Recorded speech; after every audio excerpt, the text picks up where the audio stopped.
What we're trying to do in this paper, which is emergent, by the way, we haven't actually really got terribly many hard copies of the paper per se at the moment. We're working on it. But we're reporting on a very exploratory study that, in which we aim to look at how partnerships worked in terms of organisational learning around sustainability and in particular climate change. So there's been a lot of talk this morning about partnerships and collaboration, etc. And we were particularly interested in trying to see how they worked in promoting organisational learning that might occur between those organisations, because that's something that's often claimed in the literature as a benefit of partnerships. And we're focusing on language as a resource for sense-making and learning that might occur through those partnerships. And we're using a particularly established model of organisational learning in order to try to understand it. There are a few sort of bits of theory sitting in behind the paper. I'm not sure how many of you know the sort of theory of sense-making. It's widely used in organisation studies. And it's basically, at the very basis, it is that people make sense of their complex and highly ambiguous world through conversations with their people in the workplace, through written documents, and they do this in retrospect. So there's a very deep literature on this based on the work of Carl Weick. So we're sort of trying to work with sense-making. How do people make sense of climate change in the partnership context? And we're putting this more specifically, working with sense-making in the context of this quite well-known model of organisational learning, which I just don't have time to go into here, but it's based on sense-making. It argues that at multiple levels, organisational learning occurs. It starts with the individual as they develop creative ideas, which then get interpreted through their interaction with their workmates, and then get integrated into sort of group thinking, if you like, and then get institutionalised into what then becomes organisational learning, or what they call strategic renewal. So, and that's a sort of a dynamic set of processes. And the importance in terms of sense-making is that each of these stages occur through sort of social interaction. And this is a model which has been applied within organisations, but hasn't really been examined in the context of partnerships, certainly not partnerships around such an ambiguous and complex issue as climate change. So that's the model we're trying to work with. We're also, of course, recognising the very deep work that's gone on in environmental risk discourses. People sitting in this room here like John Dryzek, etc., who've done considerable work in this over the years. There's another very wide literature on this in environmental sociology and environmental politics. And basically, many people here have already mentioned today that risk is a socially constructed sort of set of discourses and very embedded in power relations. So that's something else to think about as we think about our question about learning in partnerships.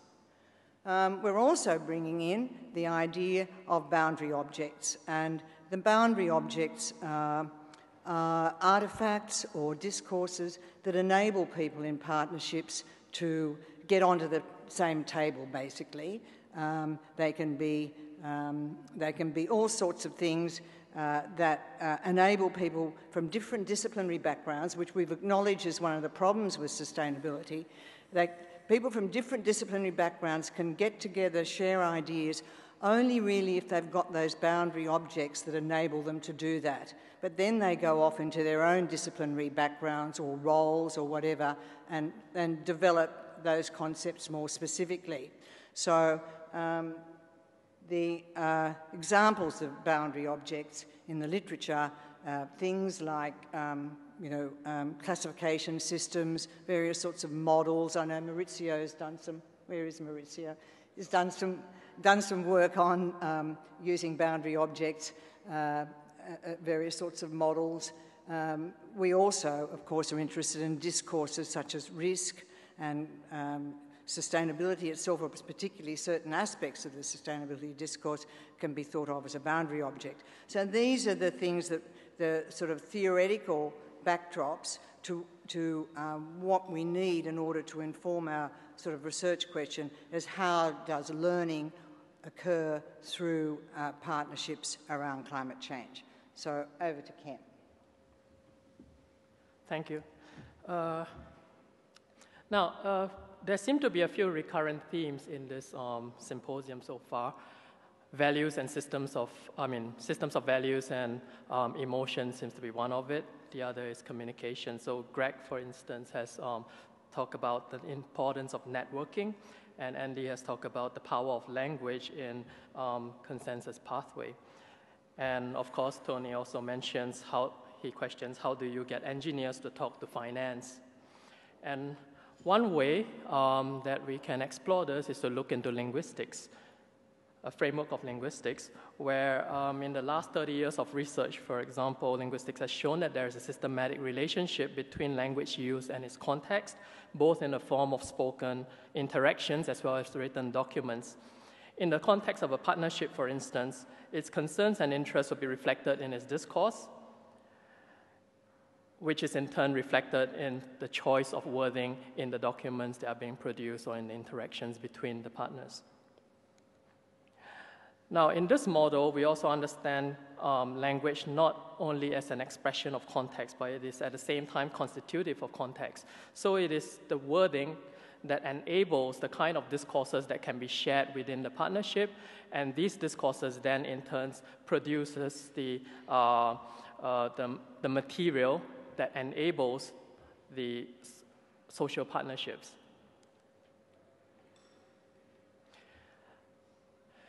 The partnership that we are looking at in this particular study is the Australian Climate Group, or the ACG, which is convened jointly by WWF and the Insurance Australia Group.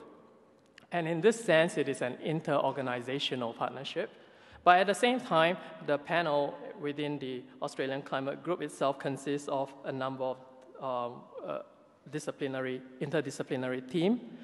And as you can see here, they draw on their various different background knowledge, including insurance risk, marine studies, meteorology, epidemiology, and so on. So in this sense, it is a truly interdisciplinary group. Now, this group then produced reports in 2004 and 2008, and that is a point of interest because then it shows us the kinds of wordings and discourses that results from the partnership context. So if we take a look at the document, there's tiny little snippets in there with personalized accounts of how they understand risk in light of, in the context of the discourse that we are studying today, which is about risk. So here we have Hugh Goodberg, the head of Center for Marine Studies in University of Queensland, who talks about, I'm especially saddened that the world's beautiful coral reefs may be in poor state by the time my two coral reef keen children are adults. This group has begun the important task of outlining such risks and opportunities for Australia in a century of rapid environmental change. So his concern is obviously about the natural environment. Now, if we contrast this against a different member, for instance, over here we have Tony McMichael, who is the director of the National Center for Epidemiology and Population Health. For instance, he says that as a biomedical scientist, I have studied diverse environmental influences on human health. Over the past decade, I've realized that climate change poses profound, wide-ranging risks to health. Here we have another example, Tony Coleman, who was with us earlier today, who was the chief risk officer in IAG at the time this document was produced.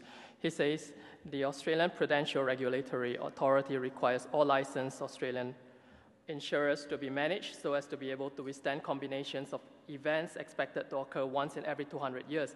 These levels of risks, 0.5% or less, are completely dwarfed by the risk levels to our way of life.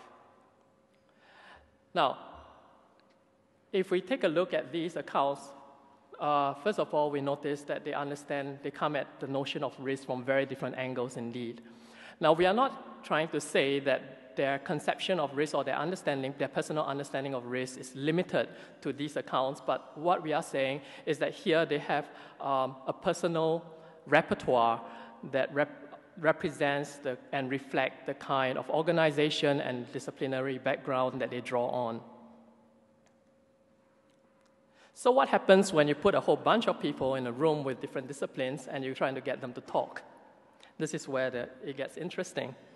So if we look closely at the reports in 2004 and 2008, here are the two reports, which is written by the Australian Climate Group that represents an unprecedented alliance between scientific and commercial experts with an aim to guide public opinion and government policy.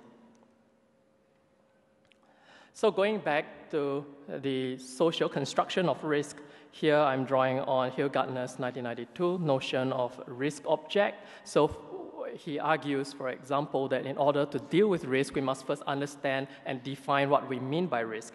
And here he talks about 3 stages that are involved. We must first have an object that's deemed to pose a risk, a putative harm that's connected or associated with the object, and then a linkage of causation between object and harm. So if we have a look at one example here, given the constraints that we have today, there are moments in time when global threats arise and when action is imperative. One of the major risks to the security of people around the world is climate change. Here we can see how within the discourse, threats are being construed as being synonymous to risks, and risk, in turn, is being equated with climate change. If we look at it at the level of wording, for example, we find that climate change is being construed as a token in relation to risk as a value. In other words, grammatically, climate change is being seen as an example of risk. And as we all know here, climate change itself is abstract. It constitutes a whole bundle of possible interpretations as well as concepts. So this grammatical structure actually, or this way of wording actually allows us to form association between two equally abstract concepts. Now, if we look at this second example here, climate change has the potential to threaten millions of lives. The capacity of the world to feed itself, the availability of fresh water, the control and spread of disease, the survival of species, the direction in which our oceans flow, and the severity of our weather.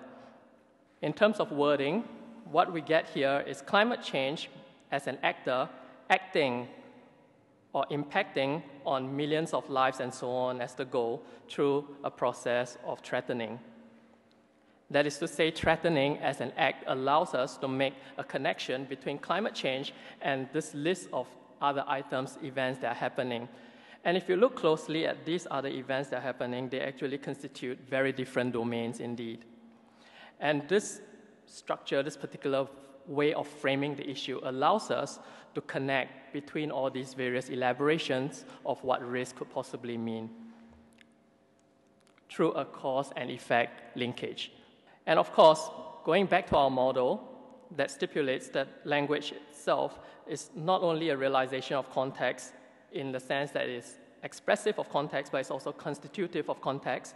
So let us see how language in the form of wording constitutes the discourse that is being created or generated within a partnership.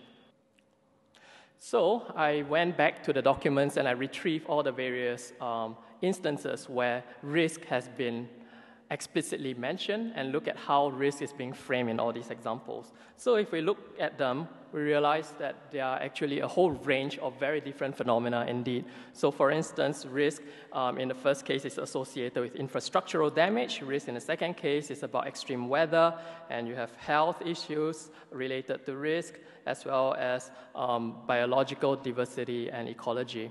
So what we can understand from this is that what we conceptualize as risk can actually mean very different things indeed to different people. But what they do have in common here, however, is the association through cause and effect linkage by virtue of the fact that firstly, they are all defined as risk, or they are all labeled as risk, and secondly, by virtue of the fact that they are being impacted upon by climate change. Here being succinctly summarized in the executive summary of the document, saying that our way of life here, which summarizes basically everything on the list, is at risk because Australia is vulnerable to climate change. Now, of course, human agency can itself impact and intervene on risk. So here we have the notion of leadership, reducing the risks. Leadership itself being, of course, as problematic and abstract a category with multiple meanings, and itself constitutes a boundary object, but let's leave that story to another day. Here we hear the insurance talk that underlies this particular passage here. Insurers are familiar with managing risk. To our community, they are often quite uncertain and sometimes potentially catastrophic. So here, the notion of human agency acting upon the risk to reduce it or to augment it is being seen as the managing of risks. And 2 pages down the document, we see that it has been reformulated, reconceptualized as a risk management approach. We need to take a responsible risk management approach and prepare for the deep cuts required of a future decarbonized world economy. So what we see here is the role that risk as a boundary object plays in bridging successfully from a scientific discourse into a business discourse. There's a translation that is going on here, a reconceptualization, which of course Andy's broker frame comes to mind. And if we look at the larger picture of what this discourse, the role that the discourse is playing within the partnership, here when we look at the contents of the document, we see that risk is being foregrounded, highlighted as the title of a particular section. And this suggests to us that risk is how we should interpret, it's a signpost that we should interpret that section with respect to risk, in relation to risk. And this is then used as a justification in calling a call to action to the government. The same argumentation, the same flow of argumentation can be seen in the 2008 publication as well. Now, if we zoom out further still and look at how these reports are actually being used in new contexts, we've realized that these products of the partnerships are themselves constitutive of new boundary objects that can be imported into new contexts and being used for very different purposes. So here we have the WWF Annual Report 2004, for instance, that says in Australia, WWF, in partnership with the Insurance Australia Group, convened the Australian Climate Group, whose work will act as a platform for future strategic direction. So here, the president of the WWF talks about the documents as being, as acting as a platform for future strategic directions, presumably as a model for future collaborations between the organization and businesses. On the other hand, in the IAG website, on their sustainability performance, during 2008, the Australian Climate Group, co-founded by IAG and WWF Australia in 2004, reconvened to call for urgent action. The ACG released its Climate Change Solutions for Australia 2008 report in March. If global emissions continue to rise at the current rate, there is an increased risk of triggering irreversible large-scale global climate effects. So here we find that the document has been in itself used as a boundary object that is being used to justify further action on the part of IAG. And this is yet another new context in which the report is being used in this way. So in insurancenews.com.au, for example, IAG once again utilized the discourse, the scientific discourse, to justify its position for action. So what we see here are basically two boundary objects that are in play. We have the discourse of risk, which acts as a discourse over here in order to bring the partnerships together.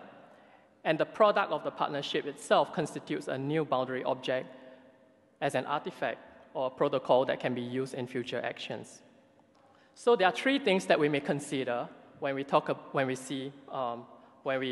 analyze boundary objects in partnerships, such as in this case. First of all, how can we identify the potential conceptual objects for effective dialogue and collective action across boundaries? Risk is one of them, opportunity another, leadership perhaps. Secondly, at what level of abstraction do we need to go to facilitate and operationalize these objects? What is the cost of such levels of abstraction? So if you are too explicit, overly detailed about what risk is, you lose the opportunity to have dialogue across boundaries. But by making it abstract, what is the cost that comes with that? Do we lose focus in what we are trying to achieve? Thirdly, in the contestation for control over boundary objects,